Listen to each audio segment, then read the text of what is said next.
My son called me. I'm getting married tomorrow. I withdrew all the money from your bank accounts and sold the house. Bye! I just laughed out loud. He didn't know that the house he sold was actually, I'm glad you're here with me. Please like this video and listen to my story till the end, and let me know which city you're listening from. That way I can see how far my story has traveled. I had spent 37 years building my life carefully, brick by brick. My name is Margaret Thornton, and at 62, I thought I had seen everything life could throw at me. I lived in a modest two-bedroom house in suburban Ohio, worked part-time at the local library, and enjoyed my quiet routine. My son, Derek, was 34 and had always been ambitious, perhaps too ambitious. The first strange thing happened 3 months before everything fell apart. Derek called me, asking about my bank account numbers. "Mom, I need to help you set up automatic bill payments," he said, his voice smooth as honey. "You're getting older, and I don't want you to miss anything important." I hesitated, but he was my son, my only child.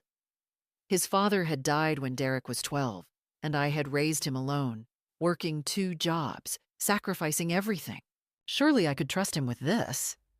The second sign came 6 weeks later. Derek visited with his fiancée, Brittany. She was 26, beautiful in that sharp, calculated way that made me uneasy.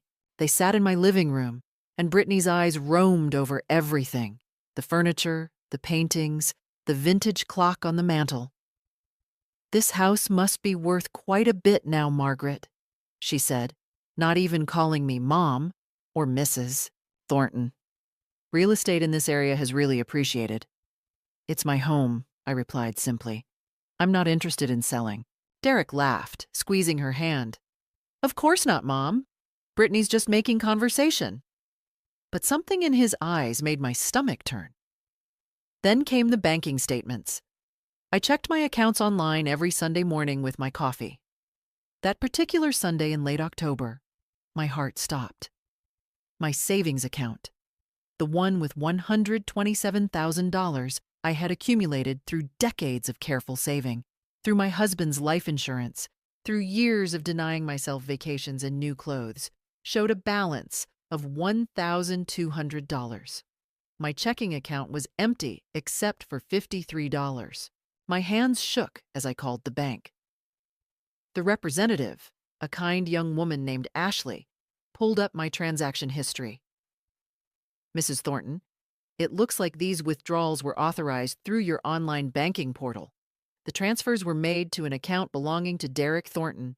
Is that your son?" I couldn't speak. I simply hung up. I sat in my kitchen for 3 hours, staring at the wall. How could he? Why would he? I had given him everything. I had sacrificed my youth, my opportunities, my relationships, and this was how he repaid me? My phone rang the next morning. Derek. I almost didn't answer, but something made me pick up. "Hey, Mom!" His voice was cheerful, excited even. "Great news! Tomorrow I'm getting married. Brittany and I decided not to wait. We're having a beautiful ceremony at the Riverside Country Club." My throat felt tight. "Derek, my bank accounts—" "Oh, that," he laughed, actually laughed. "Yeah, Mom, I withdrew the money. I needed it for the wedding and for our new start. Don't worry, you'll be fine with your Social Security. And here's the other thing. I sold the house. I had power of attorney from those documents you signed last year, remember? The closing was yesterday. You have 30 days to move out." The world tilted. "You sold my house?" "I got a great price. $340,000. That money's going toward our down payment on a condo in the city. Look, I have to go. Caterer's calling. We'll talk after the honeymoon. Bye, Mom." The line went dead. I sat there, phone in my hand, feeling the weight of betrayal crushing my chest.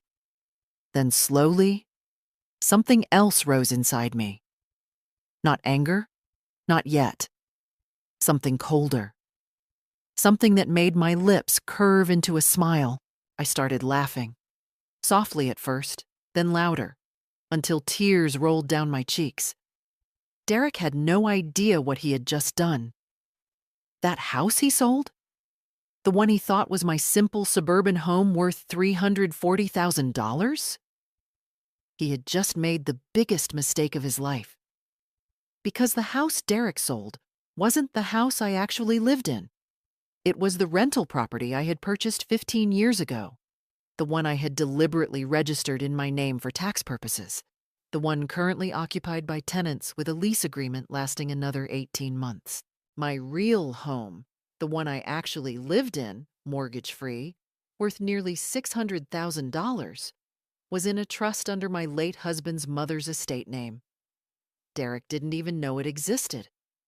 Oh, my foolish, greedy son. What had you done? The laughter faded, leaving behind something harder, something that settled in my bones like ice. I sat at my kitchen table, my real kitchen table, and forced myself to think clearly. What had I actually lost? The rental property Derek sold would create a legal nightmare for him. The buyers would discover tenants with a valid lease. The Hendersons had lived there for 3 years and had 16 months remaining on their current contract. Derek would face lawsuits from the buyers for fraud, possibly criminal charges for selling a property he didn't have the right to sell. The power of attorney he referenced? I had never signed such a document. Never. My stolen savings hurt more. $127,000 represented my security, my freedom, my future medical care. That money was meant to ensure I never became a burden to anyone. How bitterly ironic that my own son had stolen it to avoid me being a burden to him. But here was the crucial thing Derek didn't understand. I wasn't defenseless. I wasn't some confused elderly woman who would simply accept this betrayal. I had spent decades working in legal offices before becoming a librarian. I understood contracts, property law, and fraud. More importantly, I had kept meticulous records of everything. I opened my filing cabinet and pulled out the folder labeled Rental Property, Oak Street. Inside were copies of the lease agreement with the Hendersons, proof of their security deposit, and my own deed to the property. I had never given Derek power of attorney. Whatever documents he claimed to have were either forged or obtained through deception. Next, I checked my real estate holdings file. My actual home, the one I sat in now, was titled under the Robert Thornton Family Trust, established by my late mother-in-law 20 years ago. I was the trustee and beneficiary, but the property wasn't in my personal name. Derek had grown up in this house, but apparently he had never understood the legal structure behind it. When I had purchased the rental property years later, I had deliberately kept it simple, in my own name, for tax purposes. Derek must have assumed that modest rental was my only asset. I made myself coffee and began listing what I needed to do. First, report the theft to the police. Second, contact my bank's fraud department. Third, hire a lawyer. Fourth, ensure the Hendersons were protected and informed. Fifth, gather evidence of Derek's fraud for the property sale. But as I wrote, my hand slowed. Did I want to send my own son to prison? The thought made me feel sick. Despite everything, he was still the little boy I had rocked to sleep, the teenager I had helped with homework, the young man I had been so proud of when he graduated college. Then I remembered his voice on the phone. Cheerful, casual. You'll be fine with your Social Security. As if he had done nothing wrong, as if stealing his mother's life savings and selling her supposed home was just a minor inconvenience for me to deal with. What kind of man had I raised? I thought of Brittany, with her calculating eyes and her pointed comments about property values. Had she pushed him to this? Or had Derek always been capable of such cruelty, and I had simply refused to see it? My phone buzzed. A text from my neighbor, Patricia. Maggie, saw a for sale sign go up at your rental on Oak Street yesterday, then come down this morning. Everything okay? I texted back. Long story. Can we meet for coffee tomorrow? Patricia had been my friend for 15 years. She was a retired paralegal. I would need allies for what was coming. That night, I barely slept. I kept imagining Derek's face when he realized what he had done. Would he feel remorse? Would he apologize? Or would he blame me somehow? Claim I had tricked him? By morning, I had my plan. I would not go to the police immediately. Instead, I would gather every piece of evidence, document every crime, and build an irrefutable case. Then I would confront Derek with the choice: make full restitution voluntarily, or face criminal prosecution. I would give him one chance to do the right thing, one chance to prove he was still my son and not the stranger who had laughed while robbing his mother. I called the bank at 9 o'clock sharp. I need to report fraud and theft from my accounts, I told the representative, and I need a complete record of all transactions for the past 6 months. Of course, Mrs. Thornton, I'm so sorry this happened. We'll start an investigation immediately. Next, I called Martin Green, an attorney who attended my book club. Martin, I need your help. My son has stolen my savings and fraudulently sold a property I own. I need legal representation, and I need it to be confidential until I'm ready to act. There was a pause. Margaret, this is serious. How much are we talking about? $127,000 in cash theft, approximately $340,000 in fraudulent property sale proceeds. Jesus. Yes, I'll help you. Come to my office this afternoon. I hung up and looked at myself in the hallway mirror. My silver hair was neat, my blue eyes clear and determined. I looked like someone's sweet grandmother. Derek had forgotten that sweet grandmothers could also be warriors when necessary. My son wanted to get married tomorrow? Fine. Let him enjoy his wedding. Let him think he had won. I would wait, gather my strength, and then I would show him exactly what happened when you betrayed the woman who had given you everything. Martin Green's law office was located in a quiet brick building downtown. I sat across from him at his mahogany desk, my folder of documents between us. He read through everything with increasing disbelief, occasionally making notes on his legal pad. Margaret, this is worse than I thought, he said finally, removing his glasses. Your son forged documents to sell property he didn't own. That's not just civil fraud, it's criminal. He could face 5 to 10 years in prison. I know, I said quietly, but I need to understand all my options before I decide how to proceed. Martin nodded. Smart. Here's what we do first. File a fraud report with your bank to freeze any further transactions. Second, contact the title company that handled the property sale. They'll need to know the sale was fraudulent. Third, we file a police report. You can request that they investigate before pressing charges, which gives you some control over timing. What about the buyers of the property? They'll likely sue Derek for fraud once they discover the tenants. They may also sue the title company for failing to catch this. Either way, Derek will be liable for the full purchase price plus damages. Martin leaned back. Margaret, I have to ask, are you sure you want to go through with this? He's your son. I met his eyes. He stole my life savings and tried to make me homeless. What kind of son does that? We spent 2 hours preparing documents. By the time I left Martin's office, I had filed fraud claims with both my bank and the title company. The police report would be filed the next morning. As I walked to my car, my phone rang. Derek. Mom, why is the bank calling me about fraud investigation? What's going on? I took a breath, keeping my voice steady. Derek, the bank flagged the withdrawals from my account as suspicious. It's standard procedure when large sums are transferred.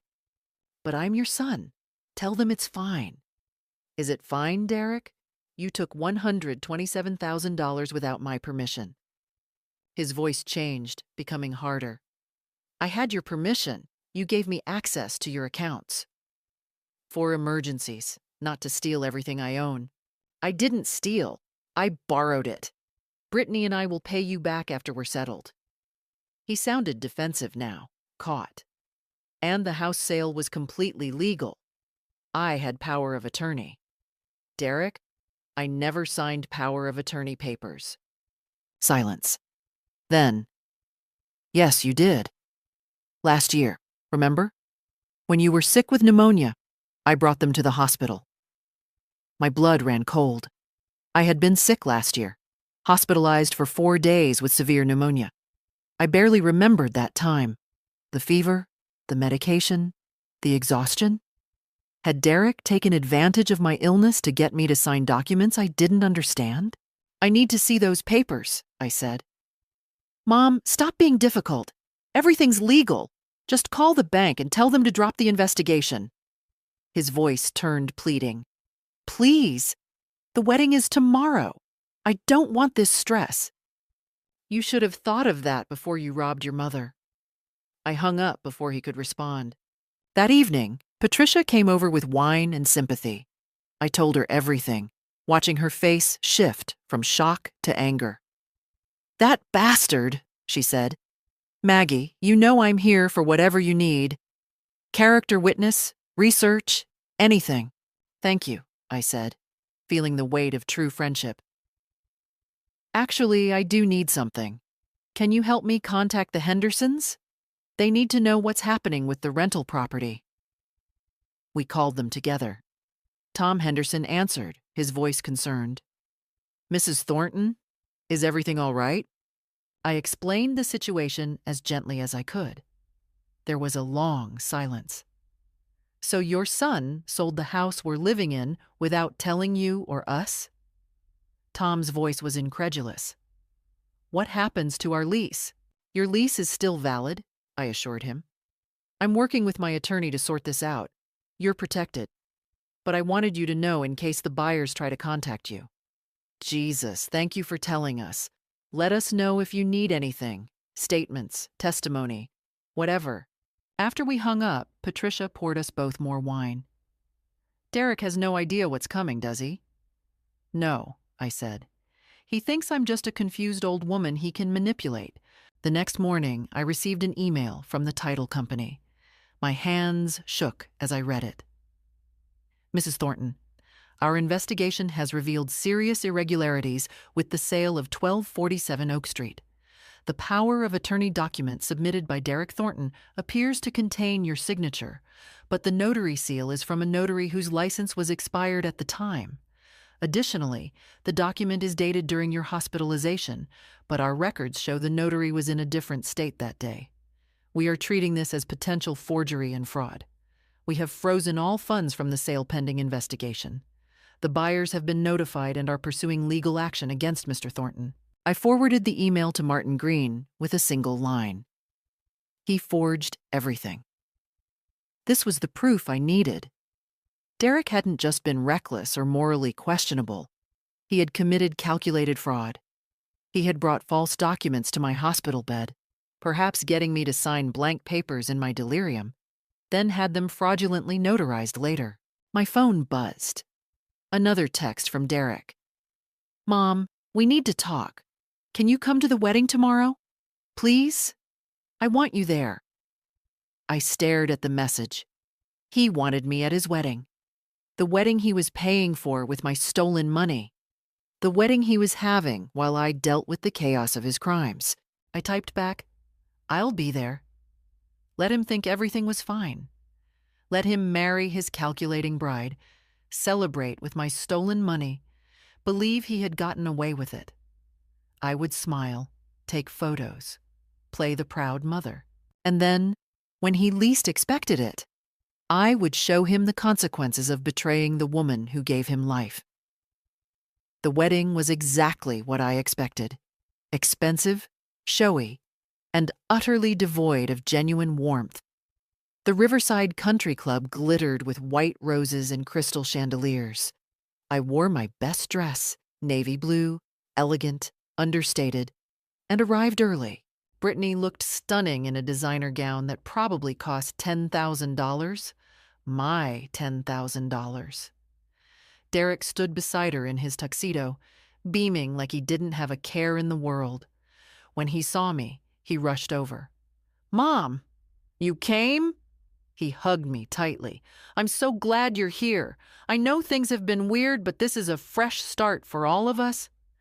I pulled back, studying his face. Did he really believe that?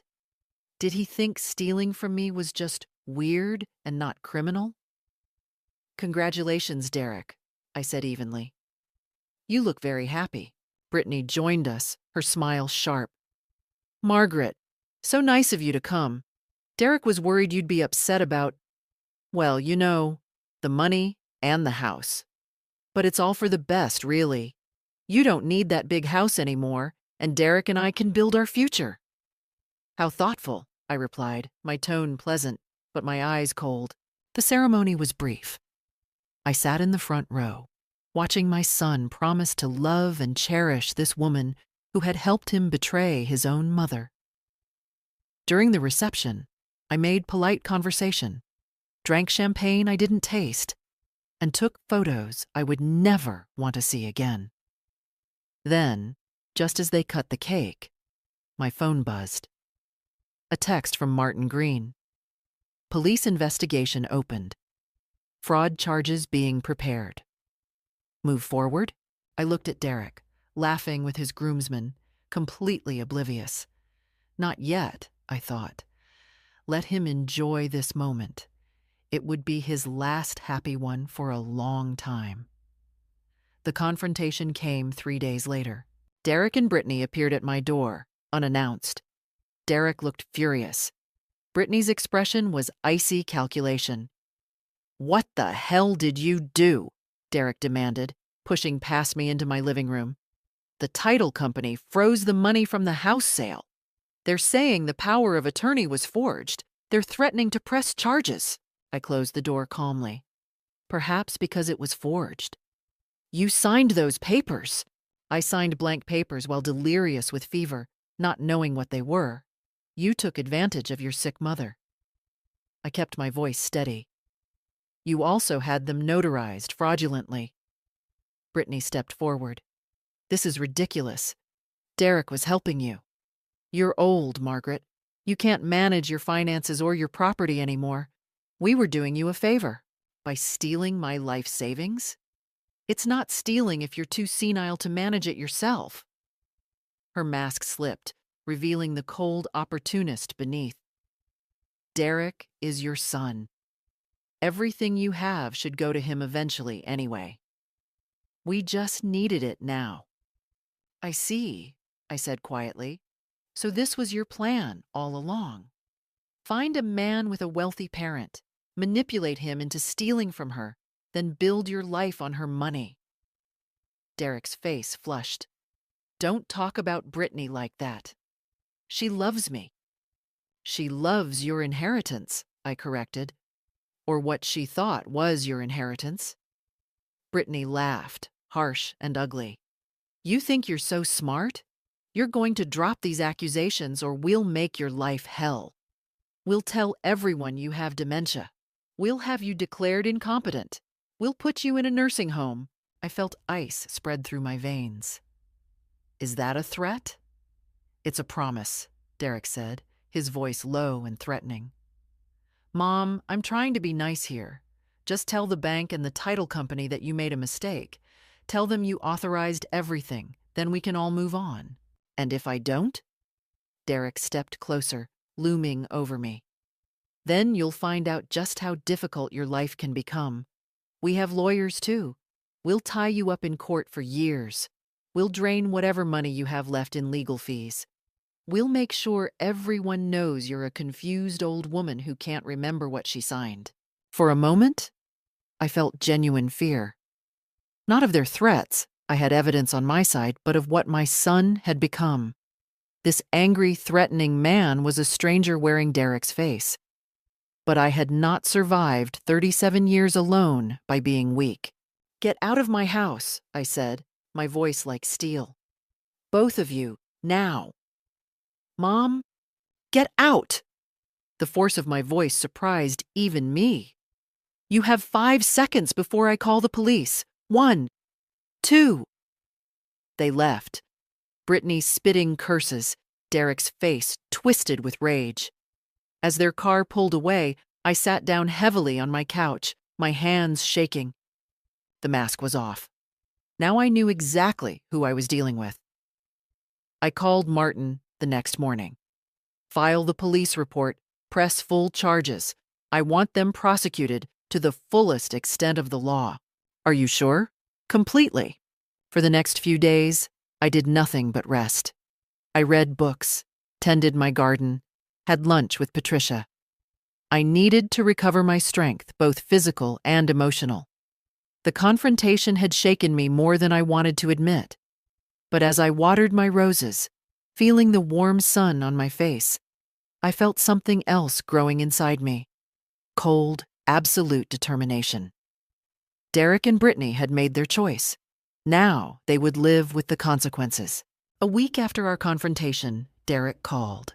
His voice was different, softer, almost childlike, the voice he used to use when he was young and wanted something. "Mom, can we talk? Please?" I considered hanging up. Instead, I said, "I'm listening. I've been thinking a lot, about everything, about what I did." He paused, and I heard a genuine emotion in his voice. Or was it just good acting? "I was wrong, Mom. I see that now. I let Brittany get in my head. I let the stress of wedding planning make me crazy. But you're my mother. I should never have—" His voice broke. "I'm so sorry, Mom. Please, can we fix this?" Part of me, the part that remembered rocking him as a baby, teaching him to ride a bike, cheering at his graduations, wanted to believe him, wanted to forgive him immediately, to make everything right again. But I had learned my lesson about blind trust. "What exactly are you proposing, Derek?" "I'll return the money, all of it. Brittany and I will take out a loan if we have to, and the house thing, I'll fix it. I'll make sure the buyers don't sue. I'll handle everything." He was speaking quickly now, urgently. "Just please, please drop the police investigation. I can't have a criminal record, Mom. It'll ruin my career, my whole life. You should have considered that before you committed fraud." I know, and I'm sorry. But please, give me a chance to make this right. Don't destroy my life over one mistake." One mistake? As if robbing your mother was equivalent to forgetting her birthday. "How long will it take you to return the money?" I asked. Maybe 6 months? A year at most? "We need time to get a loan to—" "Derek, you don't have 6 months. The investigation is already underway." His voice changed again, becoming desperate. "Then what do you want? Just tell me what you want." What I wanted was my son back. The real Derek, the one who had existed before Brittany, before greed had poisoned him. But that person might never have existed at all. "I want full restitution within 30 days, I said. "Every dollar you took, plus interest. I want a written confession of what you did. I want you to face the consequences of your actions." "That's impossible. We can't get that kind of money in 30 days. "Then you should have thought of that before you stole it." "God, you're heartless." The desperation turned to anger. "I'm your son, your only child. How can you do this to me?" "How could you do what you did to me?" I replied quietly. "Goodbye, Derek." I hung up and turned off my phone. That afternoon, Brittany came alone. I watched from my window as she got out of her car, dressed impeccably in a cream-colored suit. She rang the doorbell 3 times before I answered. "Margaret, we need to talk, woman to woman." Her smile was strained, but trying to be warm. "Can I come in?" "No." She blinked, surprised. "I'm trying to make peace here." "Make it from the porch." Her jaw tightened, but she maintained her composure. "Look, I know you think I'm some gold digger who manipulated your son.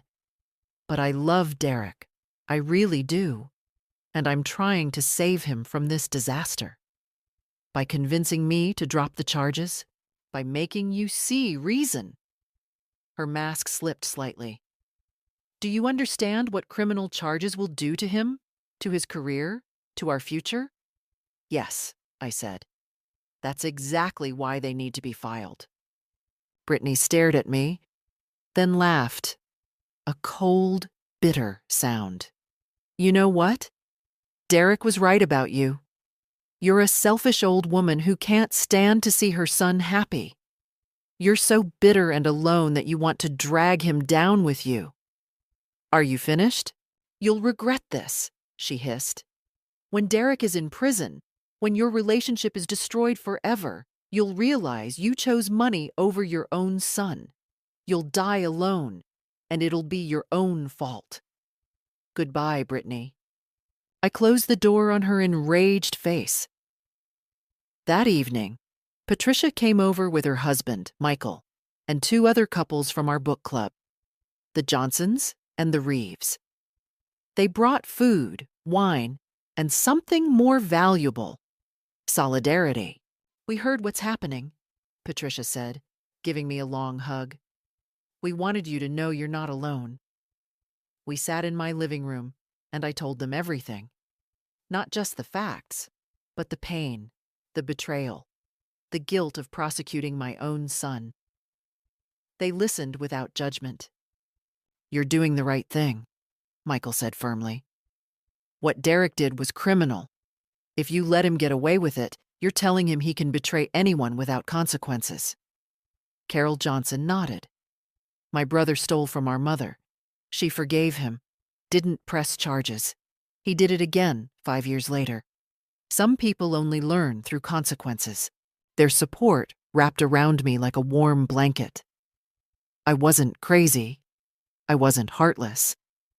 I was a woman protecting herself from someone who had proven he couldn't be trusted, even if that someone was my son. As they left that night, Patricia squeezed my hand. Stay strong, Maggie. You're doing the hard thing, but it's the right thing. I went to bed that night feeling something I hadn't felt in weeks. Peace. Cold, hard peace. Derek and Brittany had tried manipulation, threats, and guilt. None of it worked. Because I had something they didn't understand. Principles, self-respect, and friends who reminded me of my worth. The next morning, I called Martin Green. No deals, no compromises. We proceed with full prosecution. Understood, he said. Margaret, for what it's worth, I think you're incredibly brave. Brave or broken, I wasn't sure which, but I knew I wouldn't back down. They came together this time, on a Sunday morning when the neighborhood was quiet. I saw them through my window, Derek and Brittany walking up my driveway with careful, measured steps. Derek carried flowers. Brittany had a bakery box, peace offerings. I almost didn't answer the door. But curiosity won. What new strategy had they devised? Mom. Derek's voice was gentle, his eyes red-rimmed as if he'd been crying. Please, just give us 5 minutes. That's all we're asking. Against my better judgment, I let them in. We sat in my living room, them on the couch, me in my armchair, keeping distance between us. Derek set the flowers on the coffee table. Daisies. My favorite. Of course he remembered. Mom, we were wrong, Derek began. About everything, the way we talked to you, the things we said. It was unforgivable. He leaned forward, his expression earnest. These past 2 weeks, I haven't been sleeping. I keep thinking about what I did, about how I hurt you. You're my mother. You raised me alone, gave me everything, and I repaid you with betrayal. It was exactly what I had wanted to hear. So why did it feel like a performance? Brittany spoke next, her voice subdued. Margaret, I owe you an apology too. I was terrible to you. I said cruel things. The truth is, I was scared. She looked down at her hands. My own parents are poor. I grew up with nothing. When I met Derek, I saw a chance at a better life, and I pushed too hard. I pushed him to do things he shouldn't have done. Things you convinced him to do? I asked quietly. Yes, she admitted, meeting my eyes. It was my idea. The money, the house. Derek didn't want to do it. I persuaded him, told him you wouldn't miss it, that you'd want him to be happy. Her voice cracked. I was wrong. I'm so sorry. Derek reached for my hand. I didn't pull away. Mom, we want to make this right. We're willing to do whatever it takes. We've already taken out a second mortgage on the condo we bought. We can give you $100,000 within 2 weeks. The rest, it'll take time, but we'll pay every penny back. With interest, Brittany added quickly. Whatever you think is fair. And the criminal charges? I asked. Derek's face fell. That's the thing, Mom. If I have a criminal record, I'll lose my job. I work in finance. They'll fire me immediately. And then how can I pay you back? How can I support a family? He squeezed my hand. I'm not asking you to forgive me. I don't deserve that. But I'm begging you to give me a chance to fix this without destroying my entire future. Please, Margaret, Brittany said. We want to have children. Derek wants to give you grandchildren, but he can't do that from prison. Grandchildren. The word hit me like a physical blow. I had dreamed of being a grandmother, of holding Derek's babies, of passing on our family history. They knew exactly where to strike. Think about it, Derek pressed. Do you really want your grandchildren to visit their father in prison? Do you want them to grow up knowing their grandmother put their father behind bars? I studied them both. The performance was good. Derek's tears seemed genuine. Brittany's remorse looked real. They had clearly rehearsed this carefully, but I noticed small things. The way Brittany's eyes kept flicking to her watch. The way Derek's grip on my hand tightened when I didn't immediately respond. The tension in their shoulders coiled like springs. What happens if I say no? I asked softly. The change was instant. Derek's expression hardened. Brittany sat back, arms crossed. Then you're choosing to destroy your son, Derek said flatly. And for what? Money you don't even need? You have your precious house, your comfortable life. You're taking away mine out of spite. It's not spite, it's justice. Justice? Brittany laughed harshly.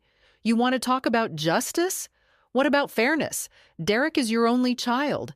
Everything you have will go to him when you die anyway. We just needed it earlier.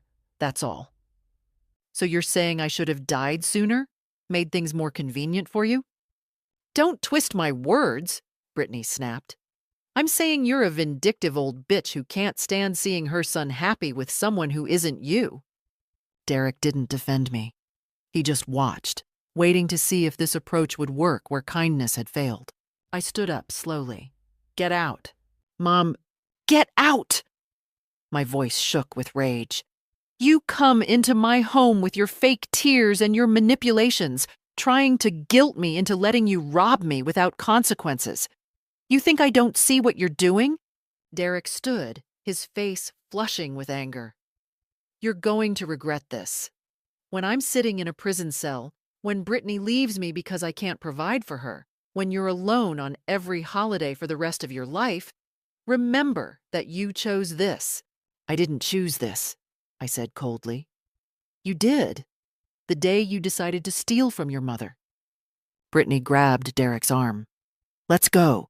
She's not worth it. Let her rot alone in this house with her precious money. They stormed out, slamming the door behind them. I stood in my living room trembling. Not from fear, from fury. They had tried everything. Apologies, manipulation, guilt, threats. They had offered me grandchildren like a bargaining chip, as if I would sacrifice my self-respect for hypothetical babies. But beneath the anger, I felt something else. A small, cold thread of fear. What if Derek was right? What if I was destroying him? What if years from now I would regret this choice? No. I pushed the thoughts away. I had seen behind their masks today. I had seen the calculation, the manipulation, the complete lack of genuine remorse. They weren't sorry they had hurt me. They were sorry they had been caught. I picked up the daisies Derek had brought and threw them in the trash. Then I called Martin Green. They just tried to manipulate me into dropping the charges, I told him. They offered partial restitution in exchange for no prosecution. What did you tell them? I told them to get out of my house. There was a pause, then Martin's warm chuckle. Good for you, Margaret. That took real strength. Strength. Was that what this was? Or was it stubbornness? Pride? Vengeance? I didn't know anymore, but I knew I couldn't back down now, not when they had shown me so clearly who they really were. That night, I lay awake, Derek's words echoing in my mind. You're going to regret this. Maybe I would, but I would regret betraying myself even more. The court date arrived 6 weeks later. Martin had prepared me for everything. The process, the questions, the likelihood of Derek accepting a plea deal. But Derek, stubborn and delusional, had refused. He insisted on fighting the charges, convinced that a jury would side with a son over his vindictive mother. I wore a simple gray suit and minimal makeup. Martin had advised me to look sympathetic but strong. You're not a victim, he said. You're a survivor. The courthouse was cold, fluorescent lights reflecting off polished floors. I sat behind the prosecution table, my hands folded calmly in my lap. Derek sat across the aisle with Brittany and his lawyer, a sharp-suited man named Richard Chen, who specialized in white-collar defense. When Derek's eyes met mine, I saw something I hadn't expected. Genuine fear. Good. He was beginning to understand that this was real. The prosecutor, a stern woman named Andrea Walsh, had built an overwhelming case. Bank records showing the unauthorized transfers, testimony from the title company about the forged power of attorney, expert analysis of the fraudulent notarization, the Hendersons' testimony about the illegal property sale. Derek's defense strategy became clear quickly. Paint me as confused and vindictive, claim he had acted with my permission, and suggest that I was now simply having regrets about helping my son. Chen stood for his opening statement. Ladies and gentlemen, this is a case about family, misunderstanding, and buyer's remorse. Margaret Thornton gave her son Derek access to her accounts and authorized him to handle her property affairs. Why? Because she's 62 years old, living alone, and needed help managing her finances. Derek didn't steal from his mother. He acted with her blessing. But now, influenced by outside parties and suffering from what will demonstrate is age-related confusion, Mrs. Thornton has rewritten history to portray herself as a victim. I felt rage simmer in my chest but kept my expression neutral. The trial proceeded methodically. Andrea called witness after witness, building her case brick by brick. The bank representative testified that I had called immediately upon discovering the missing funds, distraught and confused. The title company representative explained the fraudulent documents. The handwriting expert showed how my signature on the power of attorney papers didn't match my normal signature. It was shaky, uncertain, consistent with someone signing under duress or while seriously ill. Then came my testimony. I took the stand, placed my hand on the Bible, and swore to tell the truth. Andrea guided me through my story gently but firmly. I explained my relationship with Derek, my pride in raising him alone, my devastation at discovering his betrayal. Mrs. Thornton, Andrea asked, did you give Derek permission to withdraw $127,000 from your savings account? No, I said clearly. Never. Did you give him permission to sell your rental property? No. That property generates income that supplements my retirement. I would never authorize its sale. Did you sign power of attorney papers giving Derek control over your finances? Not knowingly. I was hospitalized with severe pneumonia. My fever reached 104 degrees. Derek brought papers to my hospital bed, told me they were insurance forms. I was barely conscious. I don't remember signing anything. Chen cross-examined me aggressively, trying to paint me as vengeful and confused. But I had prepared for this. I remained calm, answered every question directly, and never lost my composure. Isn't it true, Mrs. Thornton, that you resent Derek's marriage to Brittany? No, I resent Derek stealing my life savings. You've had arguments about his relationship, haven't you? We've had discussions, but this isn't about his choice of wife. This is about theft and fraud. You're a lonely woman, aren't you? Living alone? No close family besides Derek? I'm content with my life, Mr. Chen. Being independent doesn't make me vindictive. Chen tried several more angles, but nothing stuck. I had truth on my side. Then Derek took the stand. Chen walked him through his version of events. How worried he'd been about me, how I'd asked him to help with finances, how I'd been so happy to help with his wedding. Derek's performance was polished, sympathetic. Then Andrea stood for cross-examination, and everything fell apart. Mr. Thornton, you testified that your mother asked you to help manage her finances. When exactly did she make this request? Derek hesitated. It was ongoing, over several months. Can you provide any documentation of this arrangement? Emails, texts, letters? It was verbal. I see. And the power of attorney papers? You said she signed them willingly in the hospital? Yes, but the notary whose seal appears on those documents was in California that day. The hospital is in Ohio. How did that notary witness your mother's signature? Derek's face paled. I don't know. Maybe there's a mistake in the records. A mistake?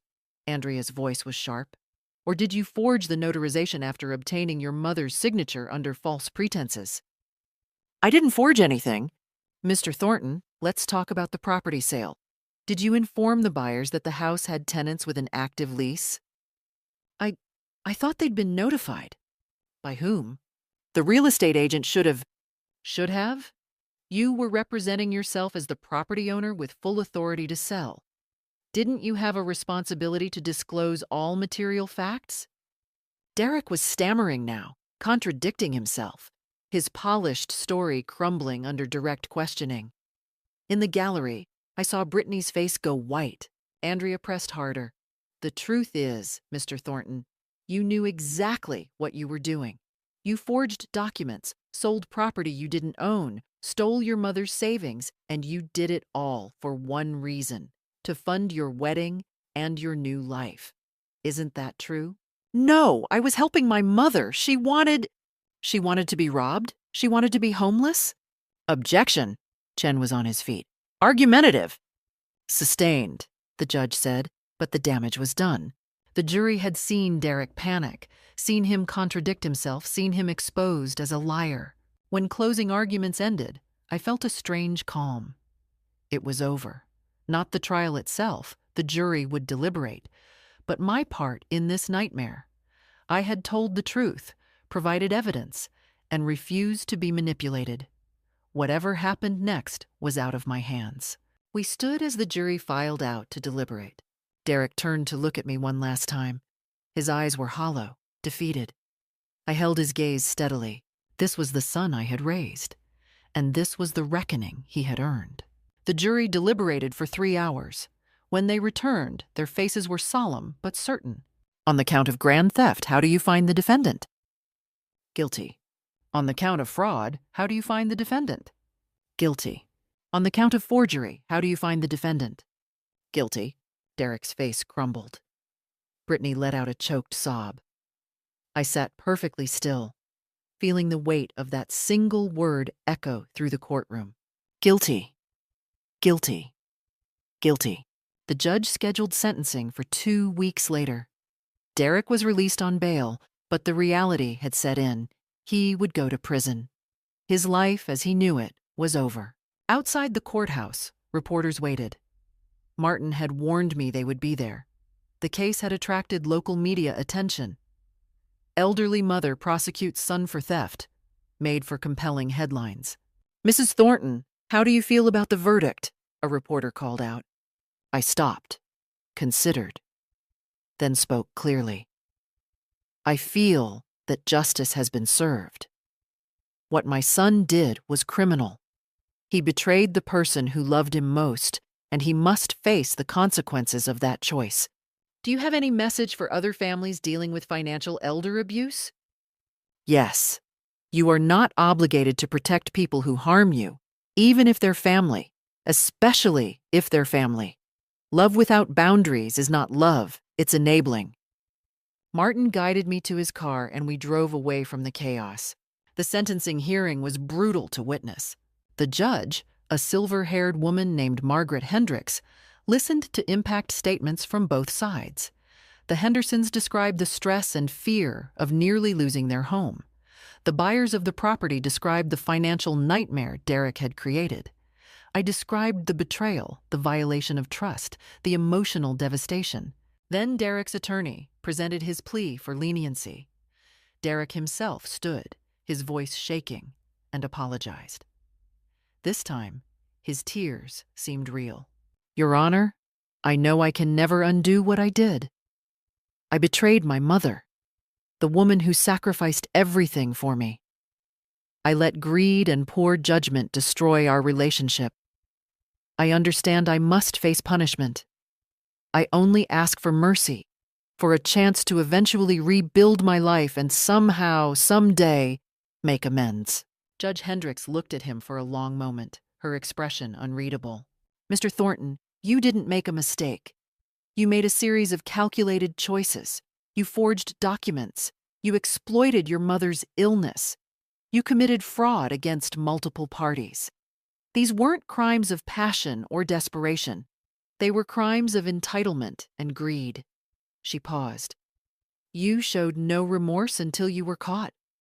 You threatened your mother when she sought justice. You deserve no leniency." She sentenced him to 7 years in prison, with the possibility of parole after 4. Additionally, full restitution to me and the property buyers, plus court costs and penalties. The total came to over $200,000. Derek collapsed into his chair, sobbing. Brittany sat frozen, her face a mask of horror. As the bailiff led Derek away in handcuffs, he looked at me one last time. I met his eyes, but said nothing. There was nothing left to say. After the sentencing, Martin and I met in his office to discuss the restitution order. "The court has frozen Derek and Brittany's assets," he explained. "The condo they bought will be sold. Their bank accounts will be seized. They'll be paying you back for years, possibly decades." "What about Brittany?" I asked. "She wasn't charged criminally since Derek took the lead role, but she's liable for the restitution as his spouse. Her wages can be garnished, her assets seized. She'll be paying for his crimes alongside him." I thought about the woman who had called me a vindictive old bitch, who had tried to manipulate me with promises of grandchildren.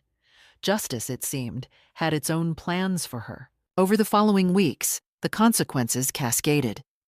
Derek lost his job in finance. No firm would employ a convicted felon. Brittany's social media, once full of wedding photos and inspirational quotes, went dark. Friends and colleagues distanced themselves. Their condo was sold at a loss in a foreclosure sale. I received the first restitution payment, $15,000 from the condo sale. It would take years to recover the full amount, but the system was working. The Hendersons sent me a card. "Thank you for having the courage to stand up for what's right. You saved our home and taught our children an important lesson about justice." Patricia threw a small dinner party to celebrate the trial's conclusion. Our book club friends toasted my strength, my resilience, my refusal to be victimized. "You did something remarkable, Maggie," Michael said. "Most people would have backed down, but you stood firm." "I had no choice," I replied. "He gave me no choice." But even as I celebrated this victory, I felt the hollowness of it. I had won in court, but I had lost my son. The little boy I had raised no longer existed, replaced by this stranger who valued money over everything. Still, I had my self-respect. I had my home, my friends, my future secured. and I had sent a message that would echo far beyond this courtroom. Mothers deserve respect. Elderly people deserve protection. And crimes against family are still crimes. Derek would have 7 years in prison to think about what he'd lost. I hoped, somewhere in that time, he would find genuine remorse. Not the performative kind he'd shown in court, but real understanding of what he'd done. But whether he found it or not, I had found something more valuable. Myself, my strength, my worth, and no one could steal that from me. 6 months after Derek's sentencing, my life blossomed unexpectedly. I started a consulting business, helping elderly people protect themselves from financial abuse. Patricia joined me, and we hosted workshops at community centers. Every person I helped felt like redemption. My pain had purpose. I traveled to Ireland and Canada, reconnected with old friends, and on my 63rd birthday, Patricia threw a surprise party. Looking at the warm faces surrounding me, I realized Derek had been wrong. I wasn't alone. I had community, purpose, and genuine happiness. Meanwhile, Derek's world collapsed. Prison was brutal. He was attacked twice, developed depression, and struggled with anxiety. Brittany divorced him after 8 months, claiming she was his victim too. She moved back with her parents, working 2 retail jobs to pay restitution. Her social media disappeared. No one wanted to date the woman who robbed an elderly mother. Derek's finance career was destroyed. His employer sued him. His certifications were revoked. Friends abandoned him. His parole was denied. No job prospects, no support letters, no evidence of rehabilitation. He would serve the full 7 years. I had chosen myself, and paradoxically, that choice led to the richest period of my life. Claude is AI and can make mistakes. Please double-check responses. Looking back now, I understand what happened. I had loved Derek so completely that I forgot to teach him to love me back. I had given without boundaries, sacrificed without limits, and in doing so, I had raised someone who believed he was entitled to take. The greatest lesson I learned? Love without respect is worthless. Family without integrity is meaningless. And sometimes the most painful choice is also the right one. My son is in prison because he committed crimes, not because I'm vindictive, but because he chose greed over love. I didn't destroy his life. He did that himself. What would you do if your child betrayed you this way?